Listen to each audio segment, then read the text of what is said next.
சுவாமிஜி சொன்ன பிரகாரம் என்னுடைய அறிவு கெட்டின வரை லலிதா சகஸ்ரநாமத்தினுடைய இன்ட்ரோடக்ஷன் உங்கள் கூட பகிர்ந்துக்கலாம்னு ரொம்ப ஆசைப்படுறேன். ஓம் ஸ்ரீ கணேசாய நமஹ. ஓம் ஸ்ரீ குருப்யோ நமஹ. ஓம் ஸ்ரீ லலிதா மகாத்ரிபுர சுந்தரியை நமஹ. सिंधूरारुण विग्रहां त्रिनयनां माणिक्यमौलीस्फुरत् तारानायकशेखरां स्मितमुखीमाबीनवक्षोरुहां पाणिभ्यामलिपूर्णरत्नचषकं रक्तोद्भलं बिभ्रतीं सौम्यां रत्नखडस्थरक्तचरणां ध्यायेत् परामम्बिकाम् अरुणां करुणादरङ्गिदाक्षीं धृतपाशाङ्कुशपुष्पबाणचापाम् अणिमादिविरावृतां मयूखैः अहमित्येव विभावये भवानीं ध्यायेत् पद्मासनस्तां विकसितवदनां पद्मपत्रायदाक्षीं हेमाभां पीतवस्त्रां करकलितलसत्खेमपद्मां वराङ्गीं सर्वालङ्कारयुक्तां सततमभयदां भक्तनम्रां भवानीं श्रीविद्यां शान्तमूर्तिं सकलसुरनुदां सर्वसम्पत्प्रदात्रीं सकुङ्कुमविलेपनामलिकचुम्बिकस्तूरिकां समन्दहसिदेक्षणां सजरचापपाशाङ्कुशाम् अशेषजनमोहिनीमरुणमाल्यभूषाम्बरां जपाकुसुमभासुरां जपविदौ स्मरेदम्बिकाम्. இது லலிதா சகஸ்ரநாமத்தினுடைய தியான ஸ்லோகம். சக்தி உபாசனையில பிரதான தேவதையானவள் ஸ்ரீ லலிதை. அவளுடைய பிரேரணையினாலேயே நமக்கு இந்த லலிதா சகஸ்ரநாம ஸ்தோத்திரம் கிடைத்தது. இந்த ஸ்தோத்திரம் எப்படி விஷ்ணு சகஸ்ரநாம ஸ்தோத்திரமோ அதே மாதிரி இந்த லலிதா சகஸ்ரநாமம் ஒரு ரொம்ப சிறந்த ஸ்தோத்திரம். இது பிரம்மாண்ட புராணத்துல உத்தரகாண்டத்துல இடம்பெற்றிருக்கு. எப்படின்னா அங்க நாராயண ஸ்வரூபமான ஹயக்ரீவருக்கும் அகஸ்திய மாமுனிவருக்கும் நடந்த சம்வாத ரூபமாக இது அமைந்திருக்கு இந்த லலிதா சகஸ்ரநாமம். முதல்ல இந்த சகஸ்ரநாமம் தேவியுடைய ஆజ్ఞையினாலே அவளுடைய அங்க தேவதைகளான வாக்தேவதைகள் 8 வாக்தேவதைகள் தேவிக்கு இருக்காங்க. அதாவது இது தேவியுடைய விபூதிகள். தேவியை சுத்தி இவங்க இருப்பாங்க எப்பவுமே. இவங்க பேரு வசினி, காமேஸ்வரி, மோதினி, விமலா, அருணா, ஜெயினி, சர்வேஸ்வரி, கௌலினி. அப்படிப்பட்ட 8 வாக்தேவதைகள் எப்பவுமே தேவியை சூழ்ந்துட்டே இருப்பாங்க. எப்படி ராமாயணம் ஆதிகவியான வால்மீகியால் இயற்றப்பட்டதோ, மகாபாரதம் வியாசரால் கொடுக்கப்பட்டதோ, அதே மாதிரி லலிதா சகஸ்ரநாமத்தை முதலில் கொடுத்தவர் இந்த வாக்தேவிகள். இப்ப சொன்னோம் இல்லையா, இந்த 8 பேரு. இந்த 8 பேரால்தான் முதல்ல இது அரங்கேறது. இவ இந்த தேவதைகள் வெறும் வாக்தேவிகள் மட்டும் கிடையாது. அம்பாளின் திருவருளால் வாக்விலாசத்தை பெற்றவர்கள். எப்போதும் தாயின் திருநாமத்தையே வாக்கில் வைத்துள்ளவர்கள். இந்த அம்பாளின் இருப்பிடமான அந்த ஸ்ரீ சக்கரத்தில் அதனுடைய ரகசியங்கள், மந்திரங்கள், இந்த சூஷ்மங்கள் எல்லாத்தையும் இவங்க நல்லா தெரிஞ்சு வச்சுட்டு இருக்கிறவர்கள். பகவானால் சிருஷ்டிக்கப்பட்ட இந்த அண்ட பகிரண்டத்துல ஒவ்வொரு தேவதேவியரும் வாசம் பண்ற இடத்துக்கு ஒவ்வொரு பேர் இருக்கு. எப்படி ஸ்ரீமன் நாராயணனுக்கு ஸ்ரீ வைகுண்டமோ, சிவபெருமானுக்கு திருக்கைலாயமோ, அதே மாதிரி பரதேவதையான லலிதா பரமேஸ்வரி வாசம் பண்ற இடத்தினுடைய பேரு மணித்வீபம். அப்போ நம்ம சொன்னோம் இல்லையா, இந்த வாக்தேவதைகள் தான் முதல்ல லலிதா சகஸ்ரநாமம் சொன்னோம் இல்லையா. இந்த வாக்தேவதைகளுக்கு அம்பாளை 1000 நாமங்களால ஸ்துதிச்சு பாடணும் அப்படின்னு ரொம்ப ஆசை. அதுக்காக தேவியுடைய கட்டளைக்காக அவ காத்துட்டு இருக்கா. அப்போ தேவியும் இவாளோட மனசுல உள்ள ஆசையை புரிஞ்சுட்டு, எல்லாமே நமக்காக தான் புரிஞ்சுட்டு ஒரு சந்தர்ப்பத்தை உருவாக்குறான்.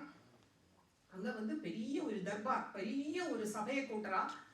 அங்க கோடி நாராயணர்கள், கோடி லக்ஷ்மி, கோடி பிரம்மா, கோடி சரஸ்வதி, கோடி ருத்ரன், கோடி ருத்ராணி, கோடி இந்திரன், கோடி இந்திராணி, என்ன வேண்டா, மந்திரினி வாராகி. மந்திரினிங்கிறது தேவியுடைய பிஏ மாதிரி. வாராகி வந்து படைத்தலைவி. இதெல்லாம் வந்து லலிதா சஹஸ்ரநாமத்துல வரும். அப்படி நிறைய பேர், எண்ணில் அடங்காத சக்தி கணங்கள் எல்லாருமே சேர்ந்து அந்த தர்பார்ல இருக்கா.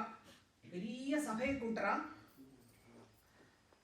எல்லா தேவர்களும் வந்து தேவிய லலிதா பரமேஸ்வரிய பரதேவதையை வணங்கிட்டு அதாவது இடங்கள்ல போயிருக்கா. அப்ப தேவி தேவதைகளுக்கு கட்டளை இடுறா, இனிமே வந்து சகஸ்ரநாம ஸ்தோத்திரத்தை பாராயணம் பண்ணுங்கோ. தேவி தர்பார்ல ராஜராஜேஸ்வரியாக அமர்ந்திருக்கா.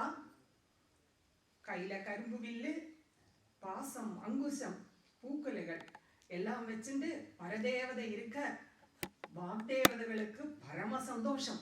ஆஹா, நல்ல ஒரு சந்தர்ப்பம் அம்பாளே அமைத்து கொடுத்திருக்கான்னு சொல்லிட்டு சகஸ்ரநாம மாலையா தொடுத்து போடுறா. அதுதான் ஃபர்ஸ்ட் அரங்கேறது. தேவிக்கு இது கேட்டு தேவி ரொம்ப சந்தோஷம் அடையறா. ரொம்ப அங்க இருந்த அத்தனை தேவதேவர்களுக்கும் ஆனந்தம் அடையறா. அப்புறம் தேவி சொல்றா, என்ன திருப்தி எடுத்த இந்த நாமத்தை சதா ஜெபியுங்கள் அப்படின்னு வந்து தேவி அங்கிருந்து சொல்றா. அப்படி ஜெகன்மாதாவினுடைய கருணை கடாட்சத்துல பிறந்ததுதான் இந்த லலிதா சகஸ்ரநாமம். தேவியே ஒத்துண்டு ஆமா இத பண்ணுங்கோ, இத ஸ்துதிங்கோ, இத ஜபம் பண்ணுங்கோ அப்படின்னு சொல்லி அப்படின்னு வந்து வாக்தேவதைகள் தான் ஃபர்ஸ்ட் அரங்கேற்றி அங்கிருந்து வருது. இது வந்து பூமியில எப்படி வருதுன்னா, ஹைகிரீவருக்கும் அகஸ்தியருக்கும் நடந்த உரையாடல் சொன்னோம் இல்லையா பிரம்மாண்ட புராணத்துல. இந்த ஹைகிரீவர்ங்கிறது நாராயண ஸ்வரூபம். அங்க இருந்தார் இல்லையா, அந்த சபையில மகாவிஷ்ணு இருந்தார் இல்லையா நாராயண ஸ்வரூபமாக. அந்த ஞான ஸ்வரூபமான அந்த ஹைகிரீவர் வந்து அகஸ்தியருக்கு உபதேசம் பண்றார். முதல்ல கேட்கிற ஹைகிரீவரை நமஸ்காரம் பண்ணி, பிரபு எனக்கு லலிதா பரமேஸ்வரோட பெருமையெல்லாம் சொல்லுங்கோ அப்படின்னு சொல்லும்போது அவர் சொல்றார், 1000 நா படைத்த ஆதிசேஷனால் கூட அவளுடைய பெருமையை பூர்ணமாக சொல்ல முடியாது. சொல்றது யாரு? ஹைகிரீவர். ஆனாலும் எனக்கு தெரிந்த மட்டுக்கு ஏதோ சொல்றேன் அப்படின்னு ஆரம்பிக்கிறார். எல்லாத்தையும் சொல்றார். வரலாறு, திரு அவதாரம் எப்படி நடந்தது எல்லாம் சொல்றார். விஸ்தாரமா சொல்றார். ஆனா ஒரே லைன்ல சொல்லிடுறார், 1000 திருநாமங்கள் இருக்கு அப்படின்னு சொல்லி அப்படியே விட்டுடுறார். அப்போ எல்லாம் கேட்டு முடிச்சுட்டு அகஸ்தியருக்கு பூர்ண திருப்தி வரல. ஏன் வந்து எல்லாமே விஸ்தாரமா சொல்லிட்டு ஏன் இந்த திருநாமங்களை மட்டும் ஒரே லைன்ல சொல்லி விட்டுட்டார்? ஓ, எனக்கு ஏதோ தகுதி இல்லையோ அப்படின்னு வந்து அகஸ்தியர் மனசுக்குள்ள நினைக்கிறார். ஹைகிரீவர் என்ன நினைக்கிறார்? இவரே கேட்கட்டும், இவரே கேட்டாதான் நான் சொல்லுவேன். இப்ப சாதாரண ஒரு விஷயங்கள் கூட அந்த சிஷ்யன் வந்து சப்ப ஆத்திரமா இருந்தா தான் உயர்ந்த விஷயங்கள் எல்லாம் அங்க புகட்ட முடியும். இல்லாட்டா பெரிய விஷயங்கள்லாம் நிறுத்து போயிடும். சாதாரண விஷயமானா கூட சரி. அதாவது அந்த தாகம் வேணும், சிஷ்யனுக்கு ஆர்வம் வேணும்.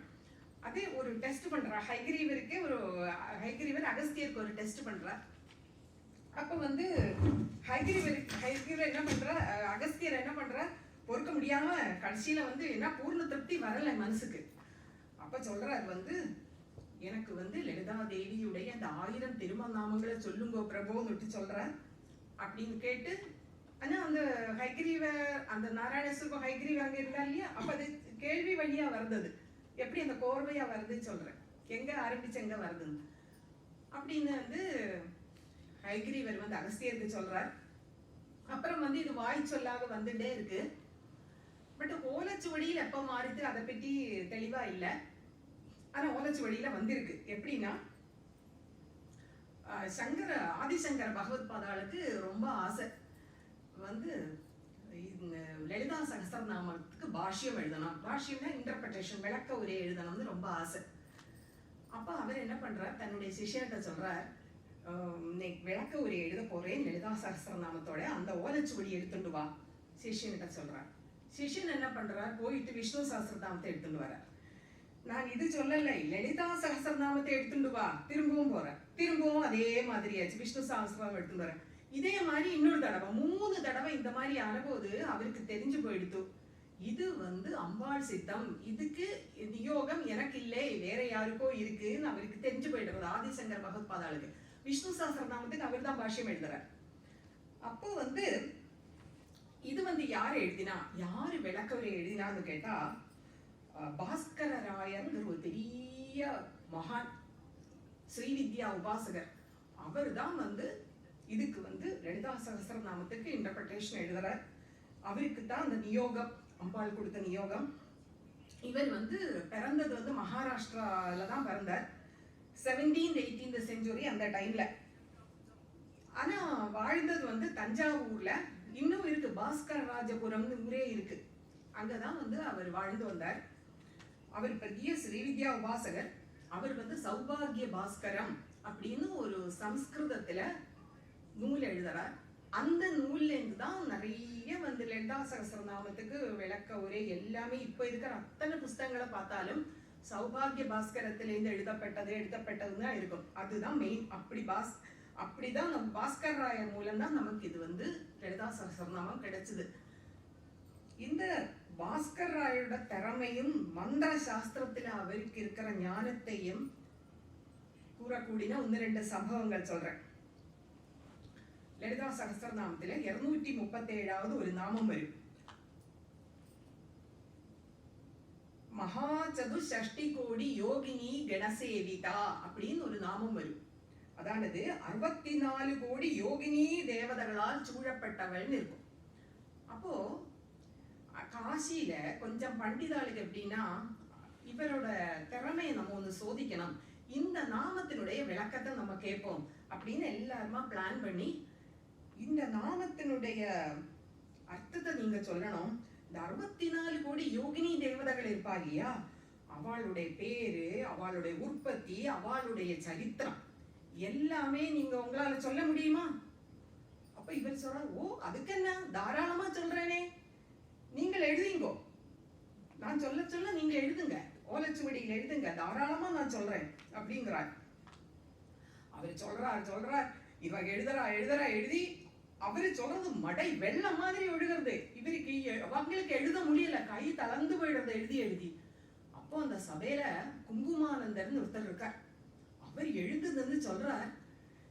யாரு பதில் சொல்றா தெரியுமா உங்களுக்கு? நீங்க எல்லாம் கேள்வி கேட்கறாளே, சாட்சால் பாலா திரிபுர சுந்தரி அவருடைய தோளில் இருந்து காலாட்டி இந்த பதில் சொல்றா. உங்களுடைய கேள்விகளுக்கெல்லாம் என்ன நினைச்சுருங்க நீங்க, அவரையா சோதிக்க இது பண்றேன் அப்படின்னு சொல்லிட்டு சொல்றா. அப்படியே அவ்வளவு பேரும் சாஷ்டாங்கமா நமஸ்காரம் பண்றா. அவளுக்கு எல்லாமே தேவியோட அனுகிரகம் கிடைச்சிடுறது. அது வந்து ஒரு இன்சிடென்ட். அப்புறம் இன்னொரு சம்பவம் பாஸ்கர் ராயோட பெருமையை பற்றி சொல்றதானா, இவர் அந்த பாஸ்கர் ராஜபுரம் சொன்னோம் இல்லையா, அங்க வந்து அந்த வராண்டாவில இருந்து சாயந்தர வேளையில சந்திய வேளையில எப்பவுமே ஸ்ரீவித்யா ஜபம் பண்ணிட்டே இருப்பேன். இந்த குங்குமானந்தர் பற்றி நான் சொன்னேன் இல்லையா, அந்த சபையில அந்த குங்குமானந்தருக்கு என்ன ஸ்பெஷாலிட்டினா, அவர் எழுந்து சொல்றாரு சொன்னேன் இல்லையா, அவரும் ஒரு ஸ்ரீவித்யா உபாசகர்.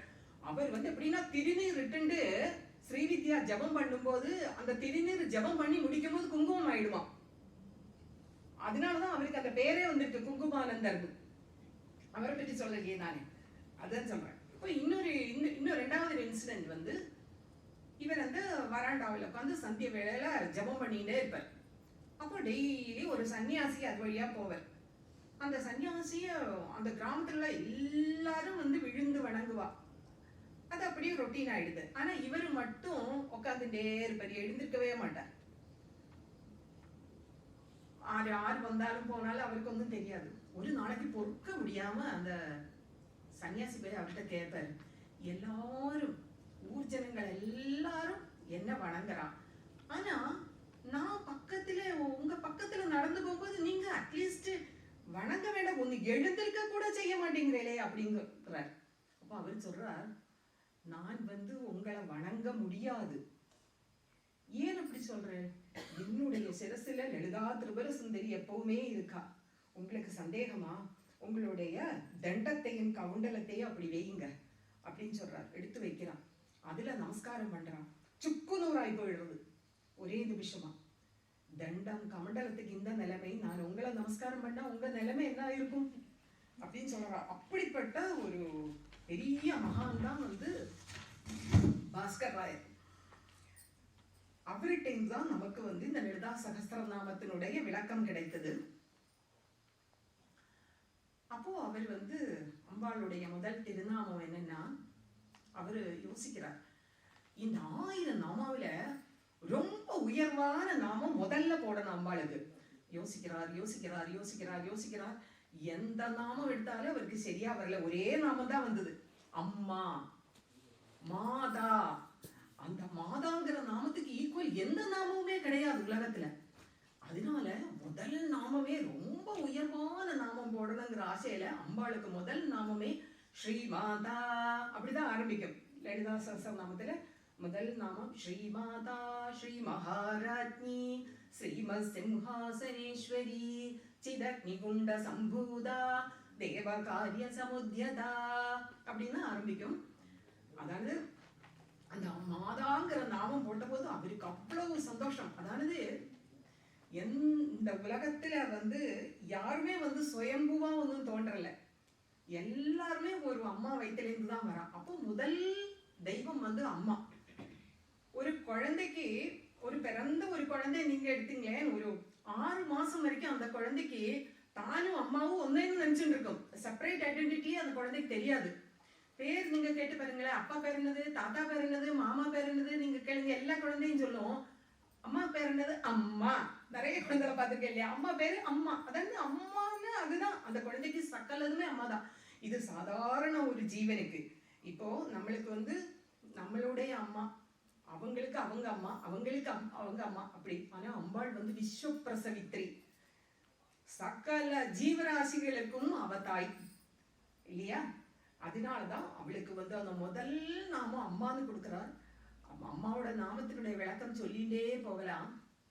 இன்னொன்னு நீங்க பாருங்களேன், அந்த தாய்மை குணத்தை தான் சொல்றா. இப்ப நம்ம வயிற்றுல குழந்தை பிறக்கலையானா கூட அந்த தாய்மை குணம் இருக்கு இல்லையா. தேவி மகாத்மியத்துல வரும், யா தேவி சர்வபூதேஷு மாத்ருரூபேண சம்ஸ்திதா நமஸ்தஸ்யை நமஸ்தஸ்யை நமஸ்தஸ்யை நமோ நமஹ. யாரொருவள் எல்லா உயிரினத்திலையும் மாத்ரு வடிவத்திலே இருக்கிறாளோ அவளுக்கு நமஸ்காரம், அந்த குணத்துக்கு நமஸ்காரம். மாத்ரு வாத்சல்யம், அன்கண்டிஷனல் லவ். ஒரு அம்மா தான் வந்து ஒண்ணுமே எதிர்பார்க்க மாட்டா குழந்தைகிட்ட இல்லையா. அந்த மாதிரி ஒரு வாத்சல்யம், மாத்ரு குணம், அந்த தாய்மை குணத்துக்கு தான் நமஸ்காரம். நீங்க ஒண்ணும் வேண்டாம், ஒரு கொடிய விலங்கு நீங்க எடுத்து பாருங்களேன், மனுஷங்களை விடுங்க, ஒரு சிங்கம், புலி, எது வேணா எடுத்துக்கணும், அது கூட தன்னோட குட்டிகிட்ட பாசமா இருக்கும். இவ்வளவுக்கும் அது குரூவல் அனிமல். ஆனா அந்த தாய்மை குணம் அந்த அந்த மிருகத்துக்குள்ள கூட அம்பாள் பொருத்தி இருக்கா இல்லையா. அந்த மாதிரி அதனால அந்த முதல் திருநாமம் அவர் வந்து மாதான்னு கொடுக்கிறார். ஸ்ரீமாதா, மகாலட்சுமிக்கும் தாய், எல்லாருக்கும் அம்மா ஸ்ரீமாதா. அந்த ஸ்ரீமாதாங்கிற நாமம் போட்டதுனால அவள் சிருஷ்டி தொழிலை செய்கிறாள். ஃபர்ஸ்ட் 3 நாமம் முத்தான நாமம் போடுறா. ஸ்ரீமாதா சிருஷ்டி, சிருஷ்டினா படைத்தல். ஃபர்ஸ்ட் வந்து அம்பாள் படைக்கிறா. அடுத்தது படைச்ச பொருள், படைச்சு நம்மளை எல்லாம் படைக்கிறா. படைச்சிட்டு அப்படியே அவ விட்டுடல. மகாராஜ்னி, மகாராஜ்னினா என்னன்னா ராஜ்ய பரிபாலனம் பண்றா. பட்ட மகிழ்ச்சியாக இருந்து தர்மா தர்மங்களை விலையிருத்தி அவள் வந்து ஆட்சி பண்றா. அப்படின்னா அந்த குழந்தை வளர்ந்து வரும்போதே அதுக்கு சொல்லி கொடுக்குறா, இது இது தர்ம காரியம், இது இது அதர்மம், நீ இப்படி பண்ணாதே, நீ அப்படி பண்ணு, எல்லாமே அவளுக்கு புகற்றா. அப்போ அதாவது ஒண்ணு வேண்டாம், ஒரு அதர்ம காரியம் பண்ணும்போது ஆனா மனசாட்சின்னு ஒண்ணு இருக்கு இல்லையா, அது சொல்லும் நீ பண்றது தப்பு, பண்ணாதே.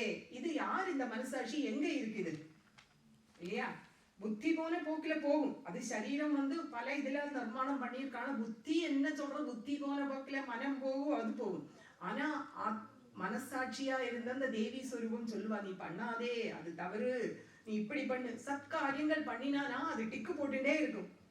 சர்வீஸ் பண்றது, நல்ல சத்காரியங்கள் பண்ணும்போது அந்த ஆத்மா அப்படி சந்தோஷப்படும். நல்ல விஷயங்கள் பண்ண பண்ண பண்ண அந்த சக்தி ஊற்றெடுக்கும். அப்படியே தவறு பண்ண பண்ண பண்ண மோகமே மங்கலாயிடும். இது எங்கிருந்து என்ன எப்படி நடக்கிறது இது இல்லையா. அந்த அம்பாள் உள்ள இருந்து சொல்றான், அதாவது தர்மம் பண்ணப்பட்டவனுக்கு தர்மம், அதர்மம் பண்ணவனுக்கு அதர்மம் செங்கோலாட்சி பண்றா அவ. இப்ப இது சொல்லும் போது எல்லாருக்கும் ஒரு சந்தேகம் வரும். ஓ, அப்போ ரொம்ப நல்லது பண்ணவங்களுக்கு மட்டும்தான் பகவான்கிட்ட போக முடியுமா? நான் சாதாரண ஒரு ஆவரேஜ் மனுஷன் சொல்றேன். நான் நிறைய தவறு பண்ணியிருக்கேன் என் வாழ்க்கையில, தெரிஞ்சோ தெரியாமல, தெரிஞ்சு பண்ண நிறைய, தெரியாம பண்ண நிறைய. அப்ப எனக்கு அம்பாள்கிட்ட போக முடியாதா? கிடையவே கிடையாது. அவள் வந்து கருணை கடல், அதனாலதான் அவளை அம்மான்னு சொல்றான். அதாவது ஒரு அம்மாட்ட தான் ஒரு குழந்தைக்கு வந்து எல்லாமே ஃப்ரீயா பேச முடியும். அம்மா, நான் இவ்வளவு தவறு பண்ணிட்டேன், இனிமே நான் பண்ண மாட்டேன்னு கூட சொல்லக்கூடாது. பண்ண மாட்டேன்னு சொல்லும் போது அங்க நம்மளுடைய அகங்காரம் வருது. பண்ற சந்தர்ப்பத்தை எனக்கு கொடுக்காதே அப்படின்னு சொல்லி அவளோட காலடியில விழுந்தோன்னு வச்சுக்கோங்க. அவளு வந்து எல்லா பாவங்களையும் கழுகி அப்படி நம்மள பரிசுத்தமாக்கி அவளை இட்டுன்னு விடுவா. அதாவது சாரதா தேவியோட ஒரு வசனம் இருக்கு. எப்படி சொல்லுவா? I am the mother for the wicked as well as for the good. முதல் வேடு குட்டு போடல, மதர் ஃபார் தி விக்கெட். அதாவது ரொம்ப பக்தியா இருக்கிறவனுக்கு மோட்சம் கிடைச்சி இது பண்ணி என்ன இது சாதாரண நிலையில இருக்கிற ஆளை மேல கொண்டு வரணும் இல்லையா? சாரதா தேவி சொல்லுவா, என்னோட குழந்தை உடம்பெல்லாம் சகதியும் அழுக்கும் பூசிட்டு இருந்தா அதை கழுவி களைய வேண்டியது என்னுடைய கடமை அப்படின்னு அம்மா அந்த பொறுப்பு எடுத்துப்பா. அதனால 2வது நாமம் அந்த காத்தல், படைத்தல். ஃபர்ஸ்ட் மாதா, 2வது வந்து காத்தல் அப்படிங்கிறது ஸ்ரீ மகாராஜ்னி அப்படிங்கிற இத தொழில பண்றா. 3வது வந்து ஸ்ரீமத் சிம்ஹாசனேஸ்வரி. சிம்மாசனேஸ்வரின்னு வரும்போது அந்த அழிக்கும் தொழிலை பண்றாள். அழிக்கும் தொழில்னா இந்த பூமியில பிறந்த எல்லா ஜீவனுமே ஒரு நாளைக்கு மரணம் அடைஞ்சுதான் ஆகணும். அதாவது இந்த டேட் ஆஃப் டெத் மட்டும்தான் நமக்கு தெரியாது. டேட் ஆஃப் டெத் யாருக்காவது தெரிஞ்சானா டேட் ஆஃப் பர்த் யாருமே கொண்டாட மாட்டான் இல்லையா? இந்த மாதிரி அது மட்டும்தான் உலகத்துல தெரியாத விஷயமா இருக்கு. இந்த சரீரம் மட்டும்தான் அழியறது, ஆத்மா கழிவில்லை. இந்த ஆத்மா எப்படின்னா, இப்போ இந்த பிறவியில ஸ்பிரிச்சுவலா எந்த அளவுக்கு நம்ம ப்ரோக்ரஸ் ஆகிருக்குமோ, இந்த சரீரம் போனாலும் அடுத்த ஜென்மாவில இது அதோட கண்டினியூஷன். எங்க விட்டோமோ அங்கிருந்து தொடரும். இப்ப அல்லாம சாதாரண நீங்க லௌகிக இதுல எடுத்து பாருங்க. ஒரு ஆள் இப்போ டாக்டர் படிக்கிறா, MBBS படிக்கிறா, பாதியிலே அந்த ஆள் போயிட்டான்னு வச்சுக்கோ, அடுத்த பிறவியில கண்டினியூ பண்ண முடியும் இல்ல. ஆனா ஆத்மீகத்துக்கு மட்டும் அப்படி கிடையாது. ஒவ்வொரு சின்ன சின்ன இதுவும் வந்து அது வந்து அடுத்த பிறவிக்கு ப்ரோக்ரஸுக்கு காரணமாகும். எங்க நம்ம எல்லாருமே பகவான்கிட்ட இருந்து வந்தவங்க திரும்ப அங்கதான் போய் சேரணும். இது ஸ்டெப் பை ஸ்டெப் ப்ரோக்ரஸ். அந்த மாதிரி அதுதான் சிம்மாசனேஸ்வரி அப்படின்னு சொல்றா. இந்த முத்தொழில் தான் 3 திருநாமமா போட்டிருக்கா. முதல்ல பாஸ்கர் ராயர் ஸ்ரீமாதா படைத்தல், ஸ்ரீ மகாராஜ்னி காத்தல், ஸ்ரீமத் சிம்ஹாசனேஸ்வரி அழித்தல். படைத்தல், காத்தல், அழித்தல், இந்த 3 முத்தான நாமங்களை முதல் 3 நாமமா போட்டிருக்கா. ஆக்சுவலா அம்பாளுக்கு வந்து இன்னொரு திருநாமம் இருக்கு, பஞ்சகிருத்திய பராயணான்னு ஒரு நாமம் இருக்கு. 5 தொழில் பண்றா. படைத்தல், காத்தல், அழித்தல், திரோதானம், அனுகிரகம். அந்த 2 தொழில் இருக்கு. ஆனா அது வந்து ஏன் இங்க வரல அப்படின்னு கேட்டா, இது 3 தான் நமக்கு கண்ணுக்கு தெரியறது. ஒரு ஆள் பிறக்கிறா, ஒரு ஆள் வளர்றா, ஒரு ஆள் அழியறா. அனுகிரகம் எல்லாம் கண்ணுக்கு தெரியறது இல்ல. திரோதானம் கண்ணுக்கு தெரியறது இல்ல. திரோதானம்ங்கிறது உண்மை பொருளை மறைச்சு வைக்கிறாவா, சட்டுன்னு அணுக முடியாது, மாயை இல்லையா? அதாவது அந்த மாயை கூட சில டைம்ல தேவைதான். அதாவது ரொம்ப நமக்கு வேண்டியவங்க யாராவது இறந்து போய் உடனே ஒன்றும் எல்லாரும் கூடவே ஒன்றும் போயிடல, அவங்க கூட துக்கத்துல இருப்பா, இல்லைன்னு இல்லை. ஆனா திரும்பவும் கொஞ்சம் தான் கொஞ்சம் ரொட்டீன் எல்லாம் குளிக்கிறா, சாப்பிடுறா, எல்லாம் ரொட்டீன் எல்லாம் நடக்கிறது. இதெல்லாம் எப்படி நடக்கிறது? மாயை. அந்த மாயா தேவி அவ்வளோ அருள் புரியறா. மறைத்தல், உண்மை பொருளை மறைச்சு வைக்கிறா தேவி. அப்புறம் அனுகிரகம். அனுகிரகங்கிறது எப்படி தெரியுமா? ஒவ்வொரு ஜீவனும் மரணம் அடைஞ்ச பிறகு அந்த தேவி சதாசிவன் தான் அனுகிரகத்தினுடைய தேவதை. அந்த சதாசிவன்கிட்ட தேவி போய் ரிக்வஸ்ட் பண்ணுவாளாம், இந்த குழந்தைக்கு இவ்வளவு தண்டனை கொடுத்துடாதே, அது பாவம், அது வந்து ஏதோ தெரியாதனமா பண்ணிடுது தவறுகள், அது மைண்டு அந்த குழந்தைக்கு வீக்கா போயிடுது. அந்த டைம்ல மைண்டுக்கு சக்தி இல்லாதனால எதெல்லாமோ தவறுகள் பண்ணிடுது, இதெல்லாம் வந்து பெருசா எடுத்துக்காதே, கொஞ்சம் அந்த தண்டனையை கொஞ்சம் குறைச்சிடும்னு சிவபெருமான்கிட்ட ரிக்வஸ்ட் பண்ணுவாளாம் தேவி. அம்மா நமக்கு அம்மா என்னெல்லாம் பண்றா பாருங்க. பிறக்க வச்சு, நம்மளை காக்க வச்சு, நம்ம இதுக்கப்புறம் நம்மளுடைய இந்த சரீரம் போனதுக்கு அப்புறம் சிவபெருமான்கிட்ட ரிக்வஸ்ட் பண்ணி நமக்கு வந்து நம்மளுடைய பனிஷ்மெண்ட்டை குறைச்சு கொடுக்கறான். அதுதான் அனுகிரகம், அதுதான் பஞ்சகிருத்திய பராயணா. ஆனா இந்த மூணும் இதுதான் நமக்கு வந்து கண்ணுக்கு தெரியறது, அடுத்த ரெண்டு தெரியறது இல்லை. அதனாலதான் ஃபர்ஸ்ட் 3 நாமத்தை முதல்ல இதுவா போடுறான். அப்புறம் வந்து சிதக்னி குண்ட சம்பூதா தேவகாரிய சமுதியதா, தேவி அக்னிகுண்டத்திலேருந்து வரா, தேவகாரியத்துக்காக வரா. அதாவது அதெல்லாம் அடுத்த இதுல சொல்றேன், எனக்கு வாய்ப்பு கிடைச்சானா. அதாவது பண்டாசுரனை வதம் பண்றதுக்காக தான் தேவியுடைய திரு அவதாரம். இந்த ஒரு ஸ்லோகத்தோட நான் நிறுத்திக்கிறேன். எல்லாவரும் ஸ்ரீ ராஜராஜேஸ்வரியின் அவ்வியாஜமான கருணைக்கு பாத்திரங்கள் ஆகணும் அப்படின்னு வேண்டிட்டு வாய்ப்புக்கு நன்றி கூறி விடையில் இருக்கிறேன். சர்வம் கிருஷ்ணார்ப்பணமஸ்து.